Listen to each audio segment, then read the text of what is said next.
Hi everyone, and welcome to another episode of Trip and Multiverse with your host, the man who's made best friends with a guy who had ninja stars, Carl Charles. And yes, and the man who the word intimately pins many women. Yeah. See my jog. And today we are continuing our discussion on the career of the one rated R superstar Adam Copeland, formerly Now, known let me as Edge. before we get into the main event run or the rise to the main event of Edge. Yes. Let me ask you, Yep. So now he's in AEW and he's still as the rated R superstar, like you were saying, yeah. Yeah. What so people other suggestions were in case there's no trademark, right? They were like, oh, they could have just say unrated Adam Copeland, and I'm like, actually, I think that would work. Unrated. Yeah. Not like it's the same as rated R superstar, but it's like, okay, you can use that, without any Copyright infringement. Yeah. I don't know, but that's one of those weird, like, kind of not reaches but associations. Like, oh, okay, I get it, because he was rated R, now he's unrated, I guess. Yeah, but I guess the other thing is, like, how rated R is he anymore now? I don't think he's been rated R for. Well, this period of his rise, he was rated R, yeah? Yeah.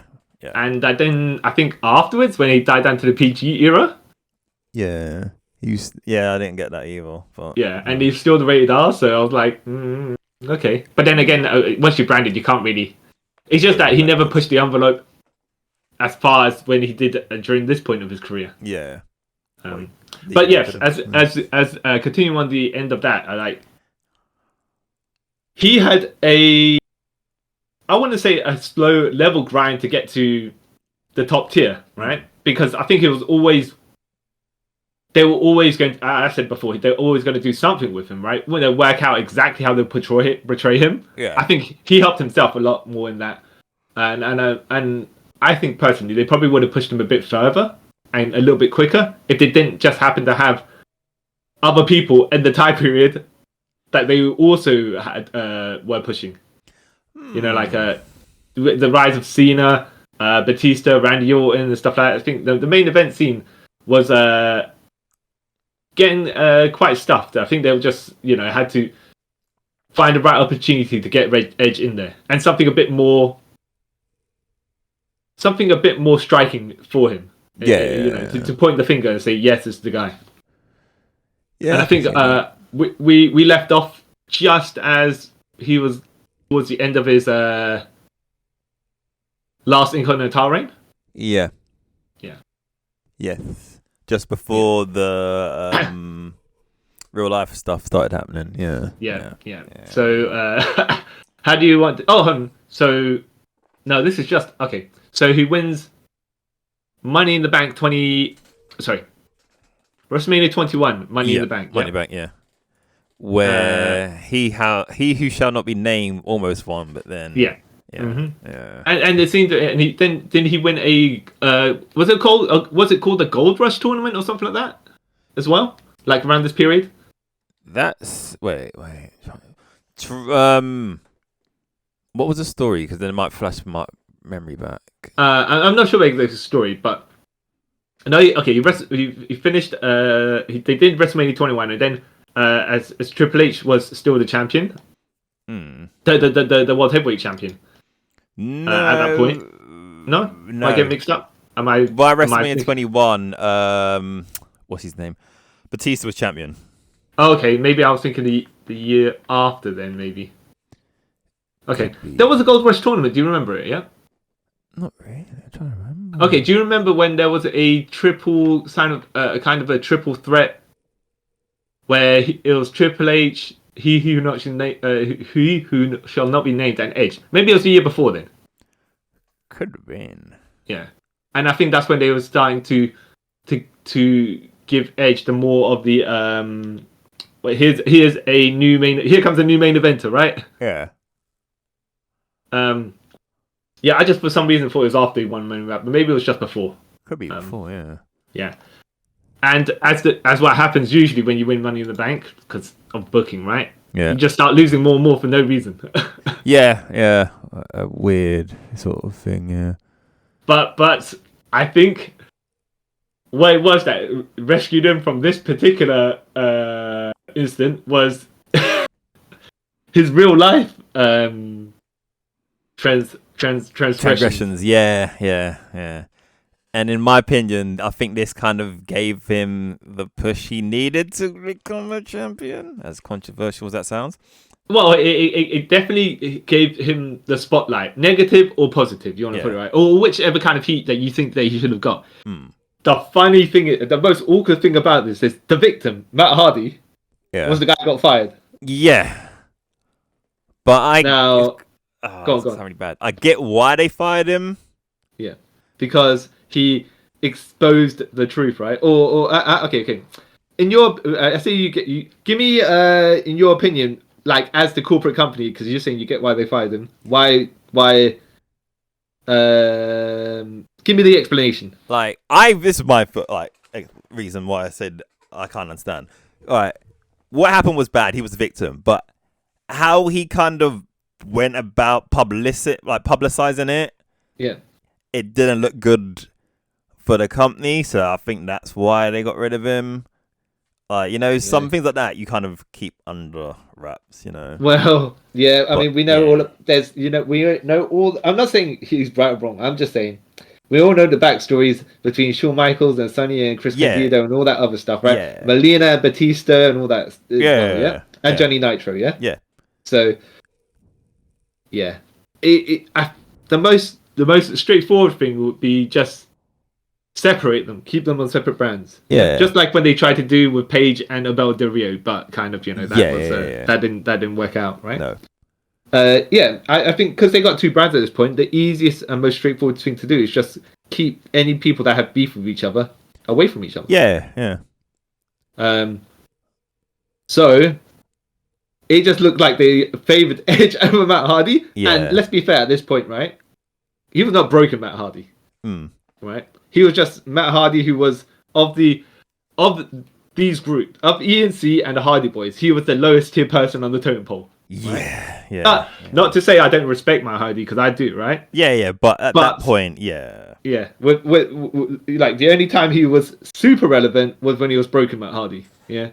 I don't think he could compete charisma wise with all the other people. No, because at least by this time, all right, say even fair dues that Christian and Jeff were in TNA or whatever. But before they left the WWE, they both had been Intercontinental champion. You know what I mean? Yeah. All Matt Hardy ever was European champion, I think. Yeah. Yeah. I mean, I think that the way they looked at Matt Hardy was he's a good hand. Yeah. Yeah. Even Jeff does not have the greatest mic skills, but for some reason, he had some like the charismatic thing, but he had something that drew people towards him. Yeah. Probably his recklessness or how they portrayed his recklessness, putting his body on the line and stuff like that. They're all death-defying antics and whatnot. Yeah. So as far as expendability goes, well, we've got our boy Edge, who we are definitely pushing, and we got this other guy here who we don't need to push. Yeah. So. And he kind of has not been towing the company line, so Well, I mean, whether you want to say that, because in this company, right, it's at the whims of whoever owns it. Yeah, of course. But, but that was the most awkward thing. I think that's what also drew people. They're like, wait a minute, so this dude had an affair with this girl, and yet the guy who's been put upon is the guy who got fired. Yeah. What is this mess about, right? Yeah. Also, I mean, to be fair to Matt Hardy, he did get his dues where he got to, even though he had to deal with Ring of Honor and stuff like that, he got to come back and attack Edge and then raise, in an attempt to raise his own profile, yeah? Yeah. The problem was, of course, is but you look at Edge and you look at Matt Hardy. I don't want to do Scott Steiner promo, but, Yeah. But also, when Matt Hardy came back, right, as he was saying about his mic skills, he had to try and... they threw him into the fire right here, and I think that helped their perception of him of, we don't need to push this guy as much, right? Yeah. He came back, and he had to kind of explain that Lita was with him off screen, but Kane was with Lita on screen, and Edge was the Edge kayfabe is stealing Kane's girl, but in real life stealing my girl. Yeah. And you know how none of that how do you make sense of all that? Any You of can't that? make sense of that. No. You either just say, look, this is the if this was the kayfabe, then you kind of Matt Hardy has nothing to do with that. Yeah. And if it's the real life, then you're exposing Yep. The business. kayfabe. Unless you're going to say Lita was still with Matt Hardy while married to Kane and now had an affair with Edge.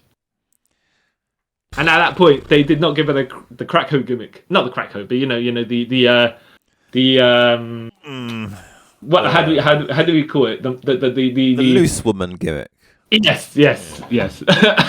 I was going to use the S word. Yeah, it's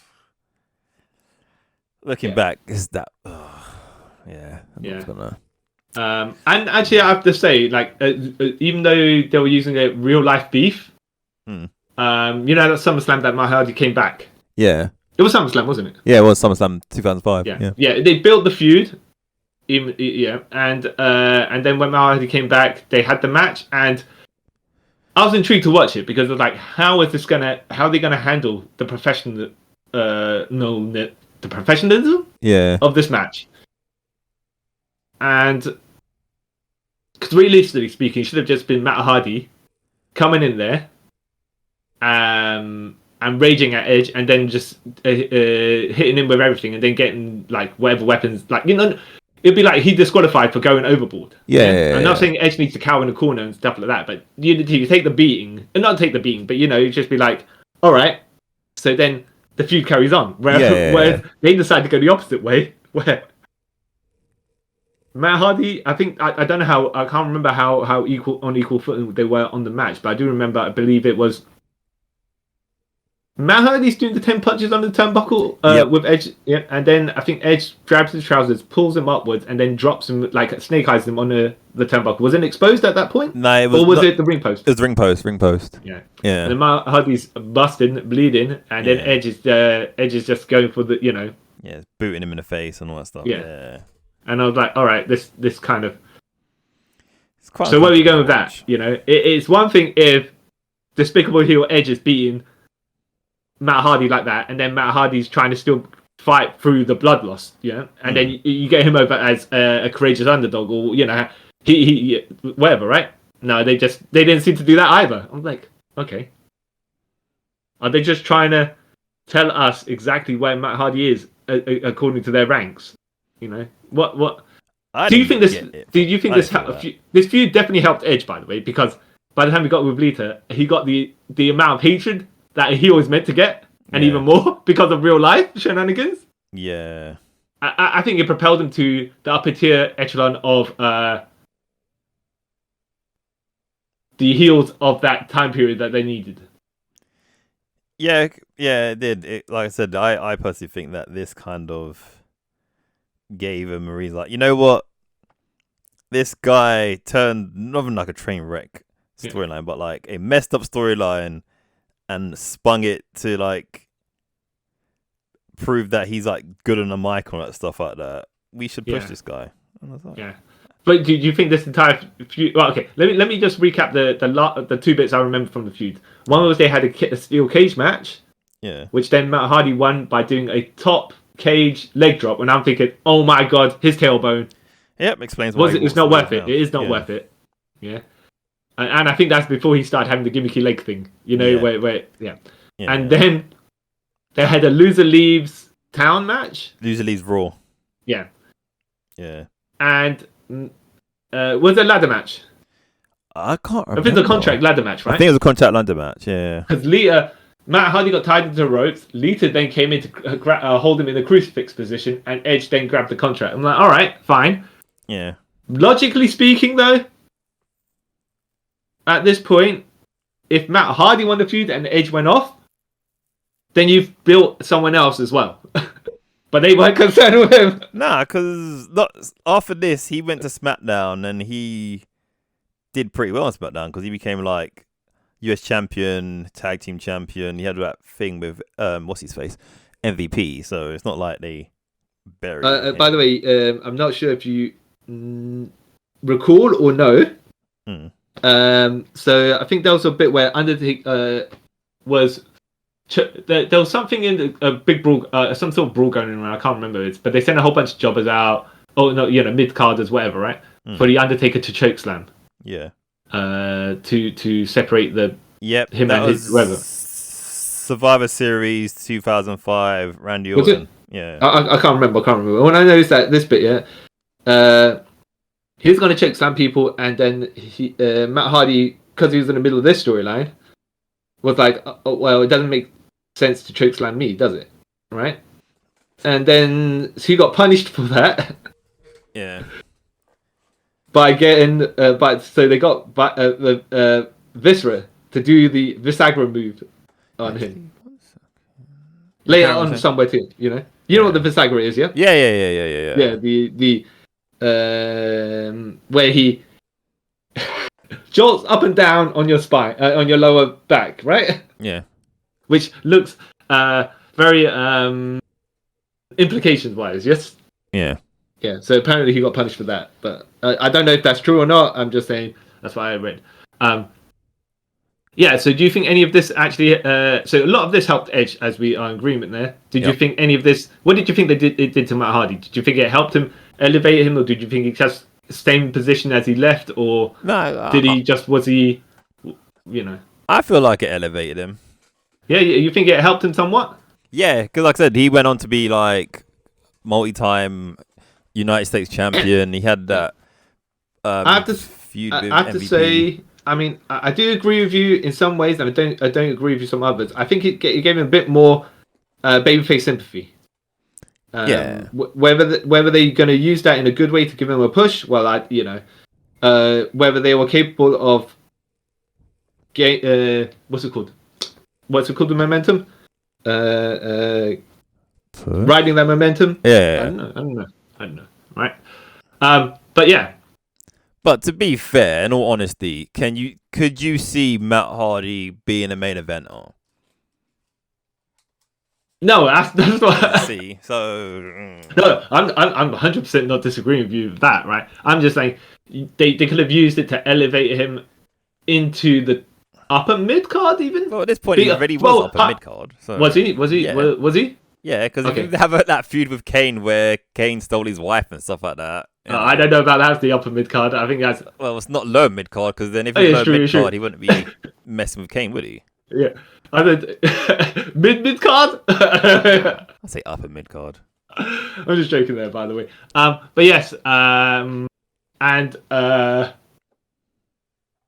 I skipping too far ahead? But no, I think that feud with Matt Hardy it was towards like finished up most of the year, towards the end of the year for him, right? Trying to think. I don't think so.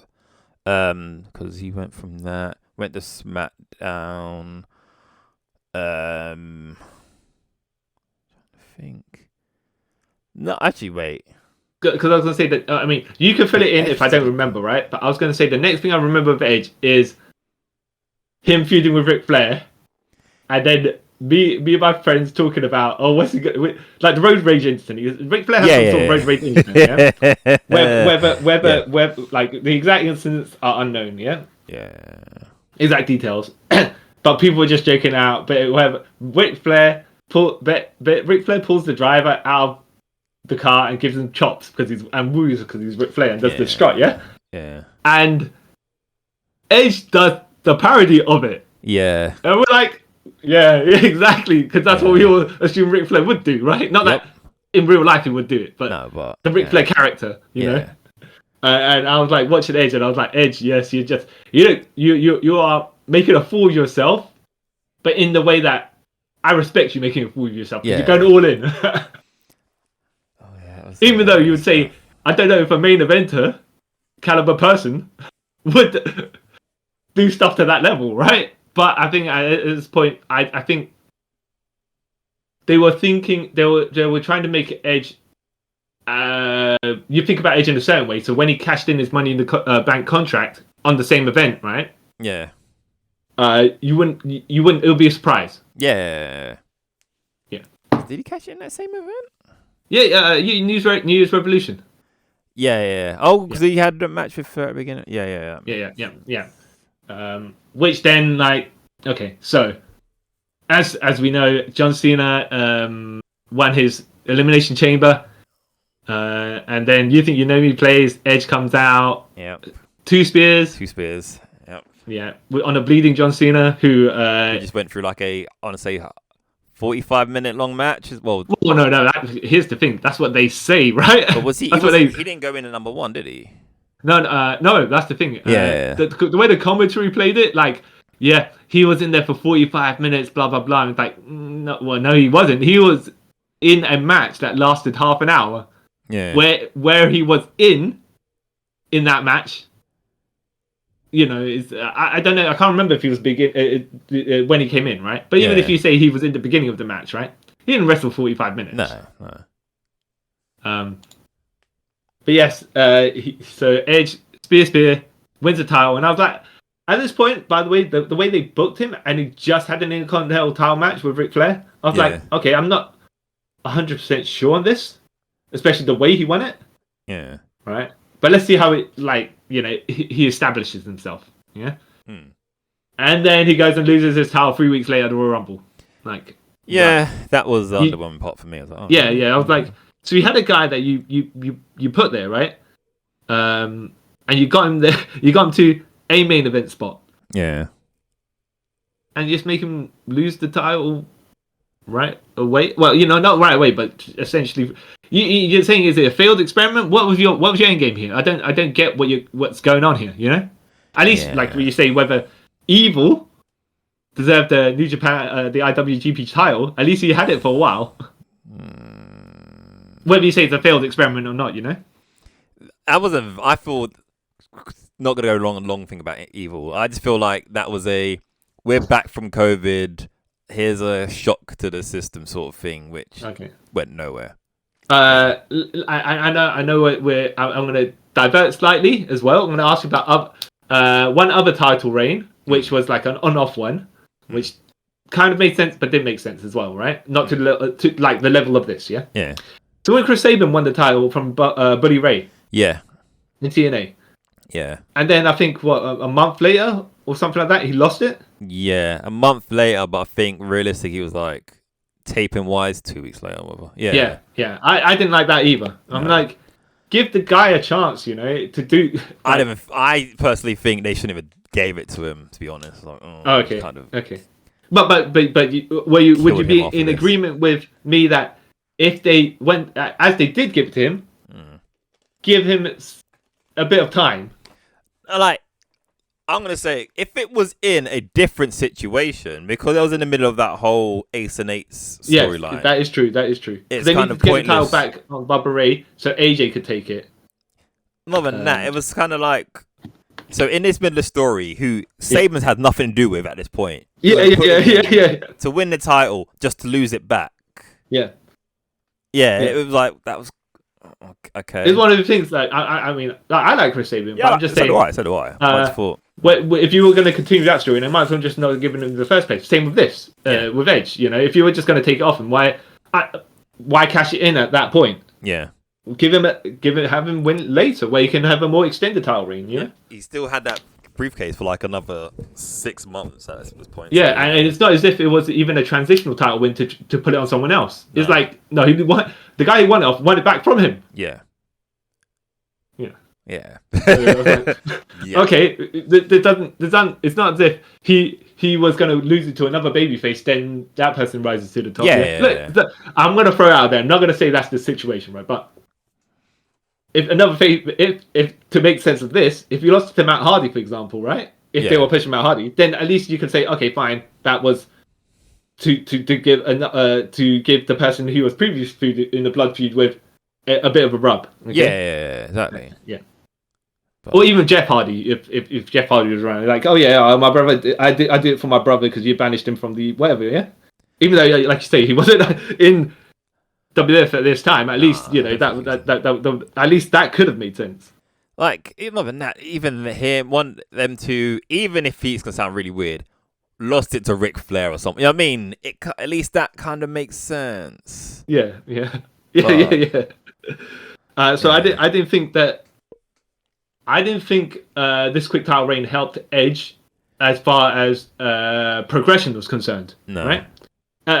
As his main event status was concerned, right? As a guy who had the title and then lost it, fine, and then he's bitter about it. Okay, that helped that, right? Yeah. I've had my fix. I need to chase some more. Yeah. Okay. But it's just like it didn't, in my mind, at that point, leave him any better than he was before. Yeah. Well, it actually, to be fair, I'll say, all right, the loss, but then in hindsight, because he lost, then he blamed it on, what's his face? No, he lost it to Cena. Then they had a rematch on the Raw. And then Mick Foley was a special guest referee. And he blames Foley for losing. Yeah. And then they had that match at WrestleMania 22, which I think kind of put Edge back on the map, where he set Foley on fire after the spear the table and stuff like that. Now, we've skipped something there. We have to go back to this Mick Foley business in a minute, right? Oh, no. Well, we skipped the whole reason why he's called the Rated R Superstar. Yeah. So he won the title, and he decided, all right, what we're going to do is have a live celebration with my Lady Lita in the ring. Yeah. Right. Obviously covered by whatever cloth, because they're not that kind of those kind of entertainers. Yeah. Right. They do sports entertainment, not other that. sort of yeah. Not live entertainment. That kind of live entertainment. No. Anyways, so apparently he Okay, so that's why that was even though that got interrupted. Was that Ric Flair interrupted? Because there's one that Cena interrupted it, right? Cena interrupted it. Okay. Yeah, he comes out. So both guys who was feuding with interrupted it or something. Yeah, because Ric Flair tried to interrupt it, and then Edge made short work of him because he's Ric Flair and he's old. Oh, but and the other thing is, like, obviously Edge is younger, yeah. But he was like, well, I need to get it on. So Ric Flair, you're gonna have to go. Yeah. So you beat him up, and then Cena come out. And, and I believe that Cena had to peek under the covers as well. Yeah. And this is where, when you hear about the real life situation behind this, it's like, doesn't look. Lita knew it was happening. Amy DeMar knew it was happening, and she basically told her parents not to watch that episode. Yeah. Or friends and family, or just the family? I think friends and family. It's not. It's not racial or anything. Like, it's just like a bit. I'm not gonna say scandalous, but it's just like. It was unneeded. Yeah. It's not necessarily degrading. It's just more like, why? Yeah. Am I being told to do? Look, I'm being paid money. Yeah. And they're telling me to do this. What? Why? It's like, why? Yeah. Yeah. And then other things where you heard from her that they kind of said if she doesn't do it, they'll fire her. You're like, oh, that's a bit. Yeah. I mean, look, if she was making really good money, I can get that, right? Yeah. I mean, and she's not exactly in debt or whatever, right? No. But she could be sued for breach of contract. So yeah.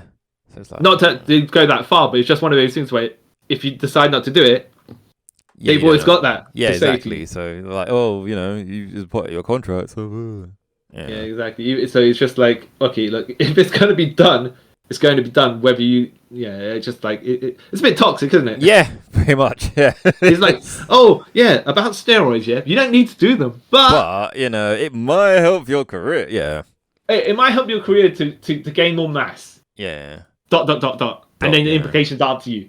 Yeah. Because, we may not push you. Not saying that we won't, but... Yeah, exactly. But yes. So after that, I wouldn't even say it's a fiasco, right? But after that incident, that's when, Radar Superstar started being his moniker. Yeah. And I will say, as awkward as it was, I think it did help him actually. And as far as Edge is concerned, I don't want to say he was gagging to do stuff like that, but he's like, this can only help me. Yeah. Logically speaking, as far as my career goes. So, yeah. Yeah. So I get it. Do I agree with it? No, but yeah, it's weird. Yeah, exactly. Yes. So yeah. You're saying he was had that feud. Yes. He then had that feud with Mick Foley. Yeah. Who then Edge speared through a flaming table at WrestleMania 22. Yeah. And I will give it to Foley. When he's trying to help elevate people, he'll do his best. Yeah. You know. Or he do what he's capable of doing at that point. Yeah. Yeah. Yeah. So yeah, why not? I remember Edge doing the spear. Yeah. So Foley's on the ring. Edge doing the spear outside on the flaming table that Lita set on fire. Yeah. And then Edge kind of like after he speared Foley through the table, he was doing some sort of shake. Yeah. I don't know if he was like, I just ran through burning fire. I'm just this is not good. Yeah. Something like that. But he's like, yeah, okay. Right. It burns, yeah. Hilarious. Yeah. But I think that helped him as well. Regain some more main event level credibility rub. Yeah. And I was quite happy about that. But yeah, and then I think after this, or I might be thinking a bit later on, him and Foley sort of became like a tag team? Something like that. I can't remember exactly. Or Foley was like his mentor or something weird. Yeah. And so, but then it was like, well, as we know, it was like, where's your logic going? By the way, Edge is a heel and Mick Foley is a face. So, what is happening here?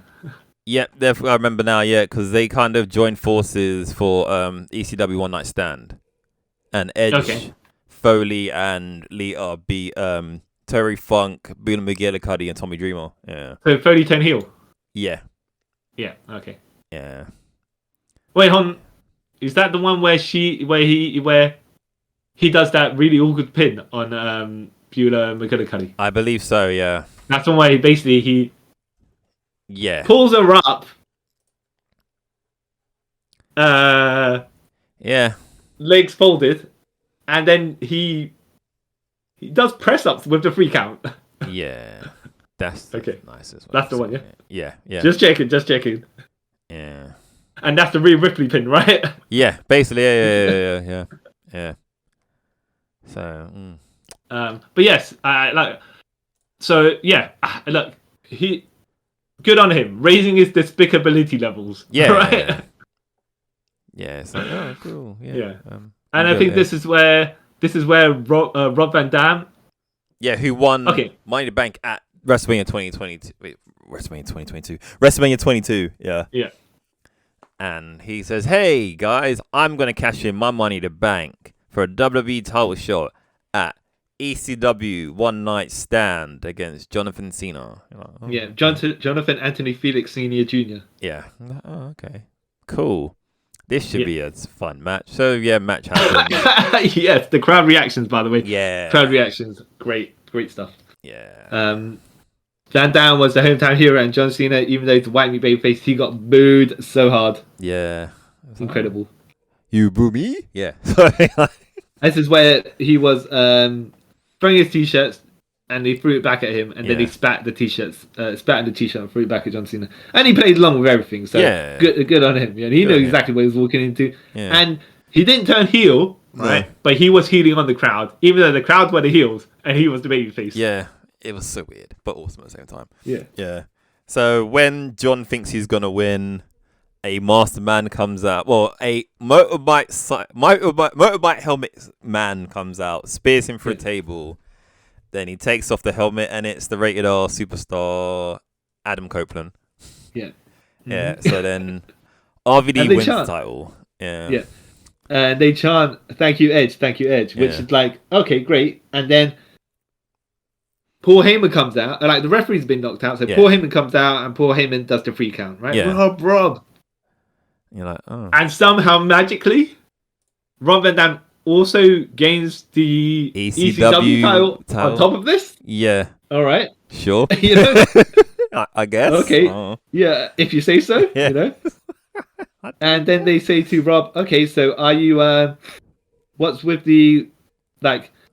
I think he was saying, why don't you like combine the titles or something? I don't know what it was exactly, but he's like, oh no, I like this one. It spins. Look, and it's all right, fair enough.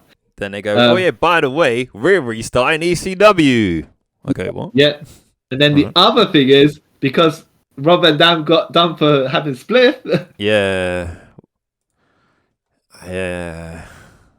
So he was always like going to lose the WWE title within the month or something like that, anyways, right? And keep the ECW title. But then he was caught with drugs, marijuana with Sabu and like cocaine. yeah. Yeah. And so they took the title off and we gave it the Big Show, right? That's that lot, yeah. Yeah. But I think Rob Van Dam was meant to hold the title for a bit longer, except they had to fast forward everything because they thought it was better to say former WWE champion is caught with blah blah blah rather than current WWE champion. So Edge wins the title 2 weeks before he was meant to. Yeah. In a triple threat match between John Cena, Van Dam, and Edge himself. Oh yeah, that's how he wins that. Yeah. Because I was thinking about when it's the next year. Never mind. Yeah. Go on. You're saying sorry. No. Because we'll get onto that bater. It's about when he wins, quote unquote, the Money in the Bank again. But yeah, that's later on. Oh right, that's different. That's different. Yeah. So, Edge holding on to that title there. Yeah, he has it for a bit, if I remember correctly. Yeah. And by the way, this is where it's him and Cena. Rob Van Dam, who was in this feud, jumped straight out of it afterwards. Yep. It's like suspension. Not even that, right? Because if you look at the idea of him wanting to bring back ECW and be ECW champion, anyways. Yeah. I don't think he was ever destined to be involved in that. Yeah. Yes, exactly. Makes sense. Yeah. So it was all about Edge and John Cena's the feud between Edge and John Cena, with Rob Van Dam and Mick Foley peripherally involved. Yeah. Yeah. And then he held it for a while. Yeah. And then I remember later on in 2006, because the time period we're in, Jeff Hardy comes back. Yeah. And then they have a small feud, if I remember correctly. Yeah. And then Edge goes to Unforgiven. And then he loses the title to Cena because they have a ladder match. Yep, they have a ladder match. And Cena use him, because it wasn't actually adjustment back then, off of the top of the ladder for 2 tables, and he wins the match. Okay, first of all, I got to mention the context of something else, and then we'll go to this. Yeah. The ECW, they had the banner saying, if Cena wins, we riot. Yeah. I think, was it at this event, they had the banner saying, if Cena wins, we riot. Again. Not again, but, as well. Like, they had the banner saying the same thing. What, Unforgiven? Yeah. Maybe, I don't know. Yeah. And then Cena wins, and there was their riot, and everybody... Yeah. Not to say, obviously, not that you would want to riot. But yeah, it's still like, if you're going to put it out there, stick to your words, don't just say it. It's like, we're cool and edgy, we're saying we're going to riot, and then you chicken out. Yeah. But yes. At least like he held it for a decent amount of time there, and let's just face it, right? If you're feuding with John Cena, especially how do you ever win matches against John Cena? Yeah, you have to cheat all the time, Exactly. Yeah. John Cena can beat you clean, but you can't beat John Cena clean, especially if you're a heel. Yeah, especially that. So, not to say whether or not Edge showed himself deserving of where he was, right? Yeah. It was just more along the lines of, look, the guy you're feuding with ain't helping your rise? No. Yeah. So... Yeah. And then after this, if I remember correctly, this is when the birth of Rated RKO happens. Yeah. Yeah, because DX just came back, the original DX, Triple H and Shawn Michaels, and they cost Edge a last chance match against John Cena for the WWE title in a steel cage. Can't remember actually what they did. And then after that, Edge was like, hey, I hate these guys. They screwed me over. And then Randy Orton's like, yeah, because 2 years ago, Triple H screwed me over for my title. Yeah. We both got something in common. Let's join together and make Rated RKO. And they did. And they feuded with them for a while, which was pretty cool. I like Rated RKO. Yeah, it's good to get a kind of main level feud without having to be involved in the title picture. Yeah. If they transition you out in there, what other people do with then Randy Orton himself and Triple H and Shawn Michaels. Yeah. And it was good, yeah, because Rated RKO was cool, man, because The only thing I didn't like during this time period is when it went to Survivor Series, and there was it was Rated RKO, which is Edge and Randy Orton, and he had Johnny Nitro, Mike Knox, and Gregory Helms on that teaming with them on one side, and you got DX, which had then you had Triple H, Shawn Michaels, CM Punk, Matt Hardy, and Jeff Hardy. Yeah. And the entire heel team got pinned with no losses on the face side. I was like, all right. Yeah. To be fair, some of them left okay. I mean, like, none of them, their careers really tainted, really was, except for Mike Knox, but he wasn't really going anywhere anyway. So yeah, exactly, exactly. I mean, look, they didn't. Yeah, I just think it showed the baby faces really dominant and the heels, well, being the heels, right? Yeah, pretty much. Yeah. Yeah. What can say? What can you say about where they were headed, anyways? Right? Yeah. Nowhere far. But yeah, sorry, that sounds really bad. But yeah. Oh, that did happen. Yeah. So that was that, and is this also? Wait, hold on. When did Lita? So Trish Stratus had her final match. Yeah. Where Trish won the women's title with a sharpshooter against Lita. Yeah. Who was champion at the time, I believe. And then she got. They retired Trish with dignity. Yeah. A couple of months later, Lita won the title back, I think. Not won the title back, but won the tournament to win the title. Yeah. And she did not get these treatment. She got the opposite treatment. Yeah. She probably couldn't wait, by the way, for her contract to be finished. Yeah. Because this is... I'm glad she got like a proper sort of acknowledgement and a better end of a career, kind of, now. Yeah. Even though it was like nearly 20 years later, but yeah, you know. Because, that wasn't... Yeah. So, but that's the end of the Lita Edge partnership, right? Yeah, which, like Wikipedia says here, and which is true, like, their on-screen relationship just ended, no explanation or anything, because she's come out of Rated RKO, then she stopped, and then she retired. But before that, like, I think the last, like, month or so of her time in WWE, she wasn't with Edge. No explanation. Yeah, probably because contracts coming up. There's no point in. They could have actually done. They could have put her career on the line in the title match, right? Or I'm just saying, Edge could have a feud with someone. Oh yeah, you have whatever. You put your career on the line, right? And then no, I'll put her career on the line though, because then he's slimy bastard Edge, right? Yeah. And then he loses, and he goes, no, that's her later. And that's kind of an awkward way for her to retire. Like, remember at this point, this was her legit retirement, not like she's just leaving WWE somewhere else. Yeah. Yeah, so it's kind of like a weird way for you to write off someone who just came off like having one of the greatest women's feuds of that time. But then again, look at what they actually did. Yeah, I know, which is, sucks either way, really. Yeah. Anyways. So obviously, Edge being Edge. Yeah. What did you want to say? What was he doing around this time period afterwards? So him and Randy Orton started beef with Ric Flair again. They murdered him with a concerto, and then Rated RKO went on to beat DX for the tag team titles. Yeah. And then... So this is their kind of their rebound to better things. Yeah. From the entire destruction of their team.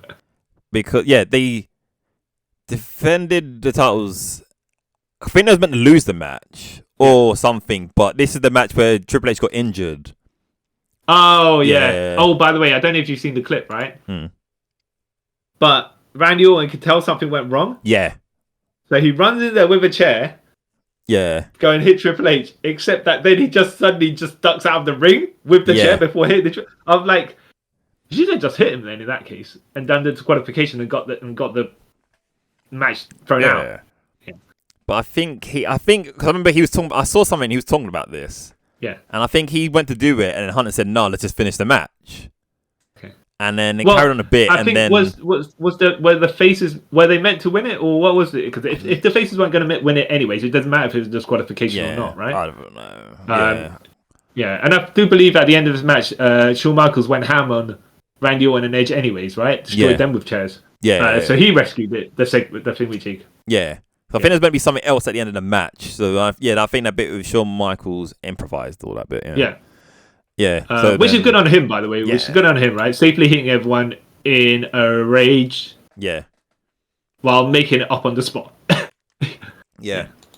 And then this brings up, because that's at New Year's Revolution, and then Edge was in the Royal Rumble that year. But then he got eliminated by Shawn Michaels. Yeah. So, and obviously because of all this, the feud with Rated RKO and DX had to stop because obviously, just be them against one guy. It should make no sense. And then Shawn Michaels teamed with John Cena and they won the titles off a Rated RKO. And this is where Shawn Michaels and Cena then had a gentleman's feud between themselves. Yes. Because they were going into the title match. By the way, right? Yeah. So let me try and get my timeline straight here. Triple H, I think initially was going to be in this match against John Cena. Yeah. And because he was injured, Shawn Michaels took his place, which then I think made it better because it wasn't. The outcome it was more than 50-50. Yeah. I mean, not more than 50. The outcome was about 50-50, whereas usually John Cena will win. And I think did Triple H pin John Cena before in one of his matches or something like that? Or am I thinking of something else? I think I might think of something else. All right, because I think it was going to be pretty obvious that John Cena was going to win the match for some reason, and because it was Shawn Michaels, a fresh new opponent for John Cena, who was never meant to be there in the first place. Yeah. Right. It was like, okay, they're making storyline tweaks. Maybe they all fall. It's Shawn Michaels, Maybe they'll give him a short run. Maybe they won't. You know. But it made it more intriguing to watch. I think at that point. Yeah. Even though the way that John Cena and Shawn Michaels would lose the titles is because Shawn Michaels decided I'll throw like in a battle royal, right? Yeah. I'll throw John Cena over the top rope and disqualify my and get rid of my own partner to all right. Yeah. And I think the Hardys won that one in the end, right? I believe so. Yeah. Because they went to WrestleMania tag team champions, but which was weird. Yeah. So then during this, Edge went on to go into the Money in the Bank at WrestleMania 23. Yeah. He obviously didn't win because Mr. Kennedy won. Yeah. And then because Edge got taken out by Jeff Hardy, who got encouraged by Matt to give him a leg drop through the top of from the ladder, right? Yeah. Yeah. So then, yeah, Edge was out of that, and then after that, if I remember correctly, there was a triple threat match. Oh wait, no. Is this where Edge started hooking up with Vicky Guerrero? That's a bit later. Okay. Because I'm trying to remember a reason. Because Rated RK was still a thing, but something happened, but I can't remember. So I think they kind of broke up. Or there was a triple threat match or something at Backlash. I actually can't remember. But anyway, after that, Mr. Kennedy got injured. Yeah. So they played as Edge. Like, yeah, you know what? He beat him up. Oh, yeah. This is the. By the way, this is the bit I've said before. And I'll say it again. This is where Vince McMahon's ego comes into play, because if you insult Vince McMahon, he will challenge you. But he believes that everyone else should have this sort of same ego because, Mr. Kennedy got. Did he get injured? I can't remember what. He got injured. Oh yeah, he was going to get injured, right? And then he got injured in real life. He was meant to keep the money contract. I think Edge beat him up, and then Edge insulted him. Yeah. Right. And then he made it, and then because Mr. Kennedy's ego got attacked, he's like, "All right, fine, even though I'm the one on the back foot, I'm the one that's beat up, and I'm the one that's got the briefcase and everything to lose, I will still take up your challenge. To win, to have the match." Yeah. Yeah. All right. Yeah. You know? So then, so Edge beat him on Raw to get that title, and then literally that week later, he jumped to SmackDown and cashed in on Batista after he just had a match against Undertaker in a steel cage. Wait, hold on. Was it? No. Didn't he attack the Undertaker? That's right. Yeah. So Batista, like you said, Batista and Undertaker. I remember this because it was kind of a bit silly, right? Batista and Undertaker had the steel cage match, right? Yeah. Which Undertaker won? Then Mark Henry has to come out and beat up the Undertaker, and then Edge comes in and cashes it in on the Undertaker. And it's like, oh, so you had to have the Undertaker beat up 3 times. Yeah. I mean, he's a phenom. Good. Wouldn't it be simple enough to have Undertaker Batista, right? Because they did have a good match on that WrestleMania, right? Yeah, WrestleMania 23. Yeah. And it was a decent kind of 50-50 battle. Yeah. Because it could have went either way, but Batista's a big guy, so it was, and they have surprisingly good chemistry, I have to say, Batista and Undertaker. I don't think they had a bad match together. No, they didn't. No. Yeah. Surprisingly enough, though, you'd have thought, they're big guys. They like not lumbering around, but you're surprised somehow they work together so well. Anyways, you could have just had Edge come in with his briefcase, beat up the Undertaker, and then do whatever you need to do to pin him, right? No, you have to have Myri come out there as well. It's just like, wow, okay. I mean, you forget who you're talking about, right? What, Edge? This is the Undertaker. Oh, yeah, well, yeah, but he wasn't. I want to say he was the height of his powers, undead zombie Undertaker, right? That was probably the toughest version of Undertaker there was. Yeah, this is it. So you need to do all that to, for him to get taken down. Well, this is so I think the probably the least powerful version of the Undertaker was the American Badass version, right? Yeah. Because he didn't have all the undead gimmick stuff, right? Yeah. But this was like the hybrid version, which could take losses. No, this is his most powerful.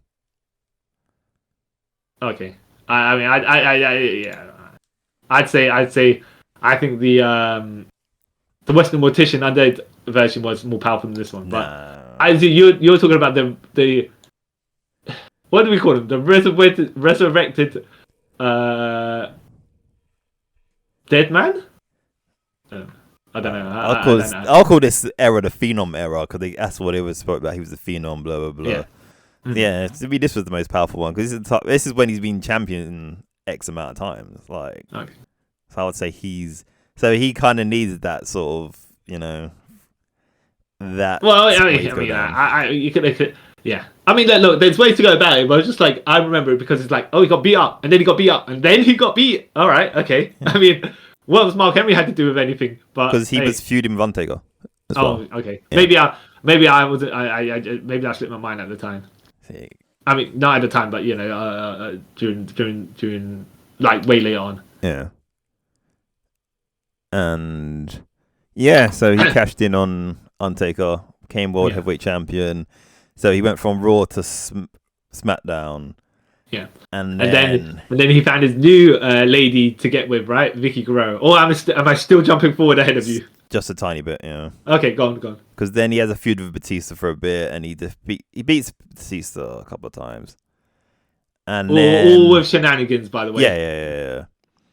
And then he feuds with Kane, and I think he beats Kane. And then so he beats Kane. Then he has to he gets injured, has to relinquish the title. Yeah. And then when he comes back in November, this is when he gets with Vicky. Yeah. And is this the point where he also has the Edge heads with him, which is Zack Ryder and Kurt Hawkins, yeah, who were the major brothers, but they weren't really brothers. No. Even though they looked quite similar. Yeah. And they just look like clones of Edge.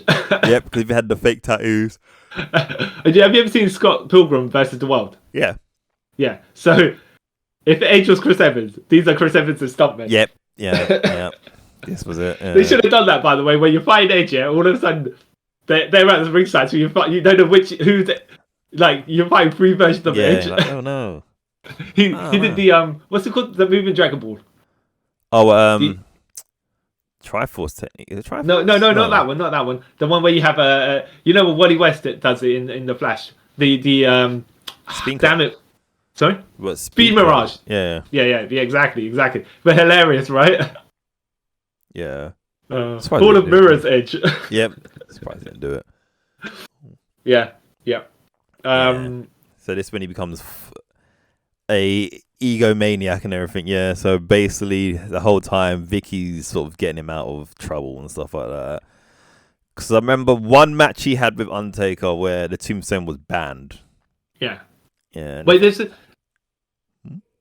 yeah. So you're saying he had to give up the title, right? Yeah. At one point. And this is before when he comes back at Survivor Series like on that year. Yeah. So he interfered with an Undertaker Batista match. Yeah. And just to put him back into relevancy, by the way. Yeah. And then he got his world title shots because of favors, right? Yeah. Yeah. Wow. I think, by the way, they should have turned him into the male version of the gimmick they gave Lita at that point. Because if you're going to make him hook up with Eddie Guerrero, and they also, the way they breaks up with Eddie Guerrero, yeah, it's pretty messed up. Is because he was having an affair with Alicia Fox. Yeah, he was their wedding planner. Yeah. But then she was having an affair with Big Show. Yeah. Yeah. So he should have just been hooked like the Yeah. So we know his true mistress that he keeps on loving and leaving is the world titles. Yep. Because I said world titles because they had a WWE title and the world heavyweight title at that point, and he just kept on cheating with one with the other. Yeah. It's fun. Yeah. The ultimate opportunity gimmick. And then after that, so they formed the Familiar. Chavo joined as well. He helped Chavo beat CM Punk for the ECW Championship. And then we fast forward a bit to WrestleMania where he fights The Undertaker. Yeah. And it was Streak versus Streak at this point because I think at this point Edge was like 5-0 at WrestleMania and Undertaker was like probably 10 plus or whatever. Yeah. And then Undertaker beats him, obviously. Yeah. Yeah. And then they have a rematch. Yeah. I knew what happens there. Edge loses. Yeah, no. I was going to say, how long does this feud last? Because I remember Mick Foley also getting involved in this. Have I skipped a bit, right? But I do remember Mick Foley was like, on top of the ladder or something like that, speaking to Edge saying, look, man, I fought The Undertaker before when I was Mankind. He's crazy son of a gun. He can take a lot of punishment, dish, whatever, yeah? And what you need to do in order to beat him, right? Pep talk, right? You need to be the Edge that put me through the flaming table. Yeah, right? This sounds none of this simping for Vicky Guerrero stuff that you've been doing. None of that, right? you need to find that guy, the most evil, conniving son of a gun. Yeah, and that's the person that can beat Undertaker. And then I believe Edge. I think at the end of the promo, Mick's like, "Do you understand?" And Edge takes his time, and he responds to Mike, right? And he says, "Yeah, yes, Mick, I understand." And then he beats up Mick Foley. He just murders him. Yeah, I swear he gives him a concerto as well. Like, oh wow, this is a bit much. And then Undertaker and Edge have the match. Yeah, and I might be mixing my things up there, but you correct me. Is this the match where Edge gets chokeslammed from the ladder through the ring into quote unquote hell because the fire? Oh wait.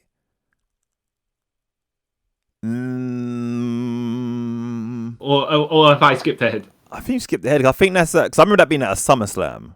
Oh, okay. It was a Hell in a Cell match. Yeah. Yeah, that's at SummerSlam. So you haven't really skipped ahead that much, no. To be fair, no. Okay. No. Yeah.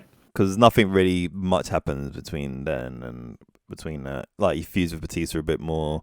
Yeah. And then I think Punk cashes in. Wait, does Punk cash in on him? Oh, jeez, we forgot about that. Yeah. When was that? I think that's a bit later on. Yeah. Yeah. Okay. So if I'm remembering the time, like Edge has won and lost a title. Yeah. We've got a few times in between this, by the way. Yeah. And then let's see. Is this okay? Let me think. Trying to think now. Wait. Yeah. Was him versus Undertaker for a title then? Yeah. No, Oh, I can't. I can't remember. I can't remember. No. But I will say this, right? Okay. So so this is where Jeff Hardy is. So Edge, Jeff Hardy, and Triple H got. Sorry, it wasn't for a title. Their Hell in a Cell match. Yeah. All right. Carry on. Yeah. So there was Edge. Okay. Is this the one? Is it okay? You're supposed to be a triple threat match. Yeah. With Edge, Triple H. No, sorry. It was supposed to be Jeff Hardy, Vasilij Kozlov. For whatever reason, that's they decided later to do on. that. Yeah, no, that's later on. Later on. Go on. Yeah. So you fill in stuff in between, and I'll get to that. Yeah. Then, I guess. So going back a tiny bit. Yeah. So Edge gets cashed in on by CM Punk. Wait, hold on. Isn't that afterwards? No, this is before. Yeah. Because then, cashed in on CM Punk. And then CM Punk goes to Raw with the World Heavyweight Championship. Yeah. And then, so I think the WWE title comes over to SmackDown with Triple H, if I remember correctly. Yeah. And then Triple H, Big Show, and Edge have like a weird triple way feud going on, because this is when Edge gonna get married to Vicky Guerrero, and then Triple H goes, well, Vicky, he's cheating on you with Alicia Fox, shows her the footage. Oh, okay. And then he also shows Edge the footage of Vicky Guerrero cheating with the Big Show. Yeah, so that happens. Yeah. And then he has a match at Great American Bash with Triple H for the WWE title, loses. And then this is when he apologizes to Vicky for being like mean to her and cheating. And she's like, okay, cool, that's fine, but you've got a match against Undertaker at WrestleMania, at SummerSlam in a Hell in a Cell. Okay. And then Edge turns on the Familiar and sort of goes like on a one-man nutcase spree. Okay. Tosses Vicky Guerrero out of her wheelchair because she's in the wheelchair at this point. Yeah. So then Edge gets chokeslammed through the ring at SummerSlam by Undertaker, and the flames come up. All right. So Edge disappears for a while, and then so we get to what you're talking about. So picking up. Well, no. Wait. Okay, so let me explain what I remember, and then maybe you'll readjust your timeline. Only because there's specific bits that kind of contradict, right? All right. But I think the Triple H had a title. For some reason, it's going to be Jeff Hardy, Vasilij Kozlov. Yeah. And Triple H for the world title, yeah. And Jeff Hardy couldn't make it to the match for storyline reasons, not like the reason he did that Victory Road, which are actual real life reasons. Yeah. Okay. And then Vicky Guerrero came out like during that match, which was just Vladimir Kozlov and Triple H, which was a slog, right? Yeah. Vicky Guerrero comes out and says, "He's here, people! He's here!" So then everyone cheers because they're thinking Jeff Hardy's going to actually make it to the match, right? Yeah. But Edge comes out. Yeah. Yeah. So if Vicky Guerrero is beefing with Edge at that point, that wouldn't make sense, would it? No, it does because because SummerSlam's in November in summer. Yeah. This happens at Survivor Series in November. So okay. I'm guessing off screen or whatever they reconciled. Okay. Yeah. The only reason I know this because I'm looking at Wikipedia at the same time, like to help my memory. So like, that's why. So this, because I think before Triple H and Jeff Hardy were having a one-on-one match, right? Yeah. And Jeff Hardy nearly won the title there. This is the rise of Jeff Hardy as well at the same time of whatever they were doing with Edge, because they had then the legit triple threat match the next month, which it was Edge, Triple H, and Jeff Hardy. Yeah. Who had the title at this point? Edge. Edge, yeah. So I remember this bit where Triple H, I think, was pinning Edge after a pedigree, and Jeff Hardy just kind of sentenced on both of them out of nowhere. Yeah. Because the camera caught that so awesomely. Yeah, exactly. And then, what's it called? And then Jeff Hardy finally won the title. Yeah. But because WWE obviously does not trust Jeff Hardy, he had a short title reign for particular reasons. Yeah. Exactly. So it's different, by the way. When Jeff Hardy had a short title reign, because I'd be like, I understand exactly why you did that. Yeah. But it's Edge and Jeff Hardy at the Royal Rumble, and then Matt Hardy. Like, everyone's thinking it's going to be Christian that comes to interfere, yeah? Yeah. Or the Christian was the one that attacked Jeff Hardy all the way back in November. Because they're primed for him to come back, yeah? Yeah. But because, quote unquote, everyone knew, WWE decided to do the thing where, you think it's this, but we're going to make it that. You know? Really? The same with the... I don't know if you remember the Armageddon 2000 DC event.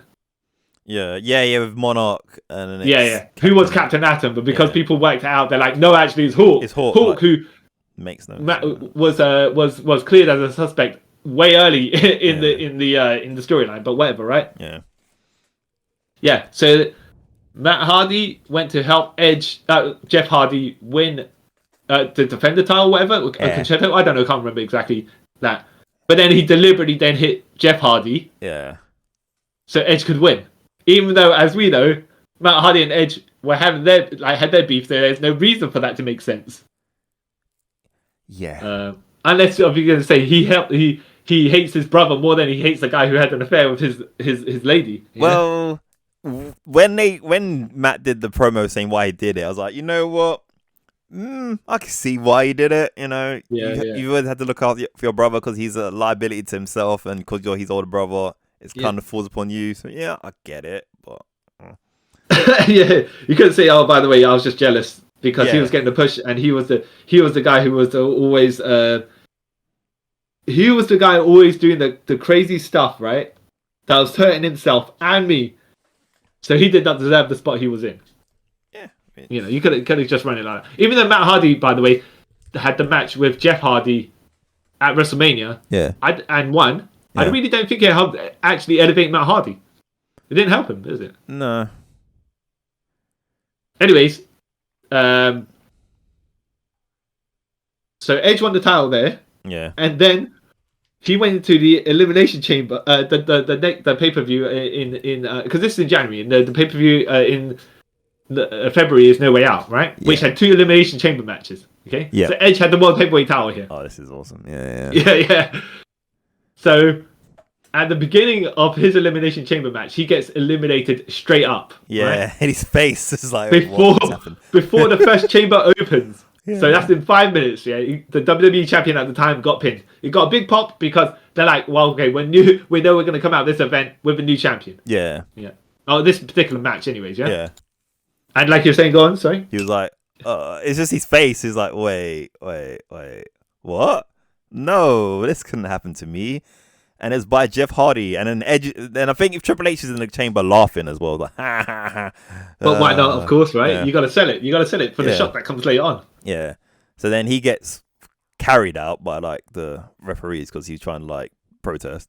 Yeah. And then it comes to the last Elimination Chamber matches for the WWE title, and then Kofi Kingston's about to make his entrance because he's the last participant to get into one of the pods, and out of nowhere he gets attacked by Edge, who then locks himself in the pod and like, nope, I'm not going, can't do nothing.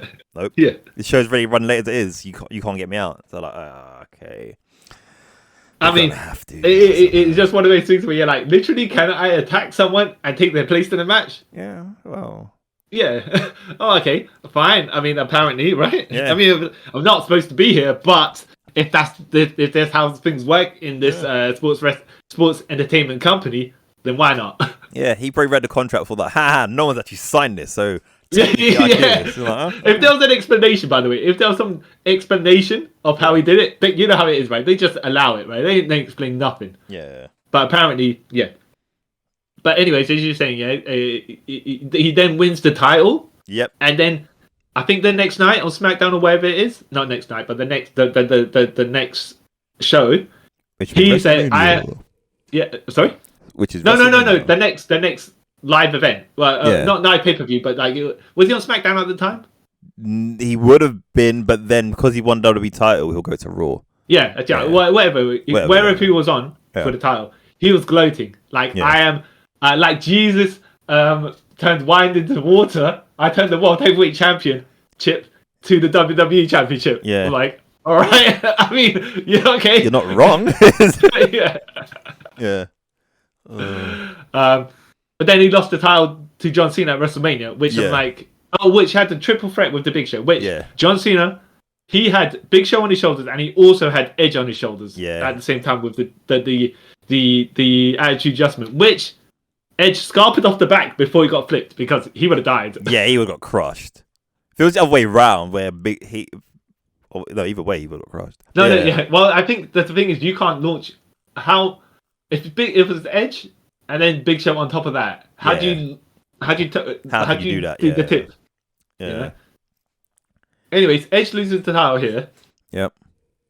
And then they have the next pay-per-view Backlash. Yeah. They have a last man standing match, which is already sus because you know that if John Cena's going to win, it's not going to be. I mean, if John Cena's going to lose, it's not going to be on a one-on-one match, is it? Yeah. And this is the one I believe that Big Show chokeslams John Cena through the spotlight. Yeah. And I was like, wow, okay. I mean, okay, that's cool. It looks good. It looked good because they had all the funky explosions and all that stuff, right? To sell its danger, yeah. But yeah, it was just like, what's the point then? If he was going to win it, win and lose it. Yeah. And I mean, how many times between these 6 months did Edge win and lose and win? You know? Yeah.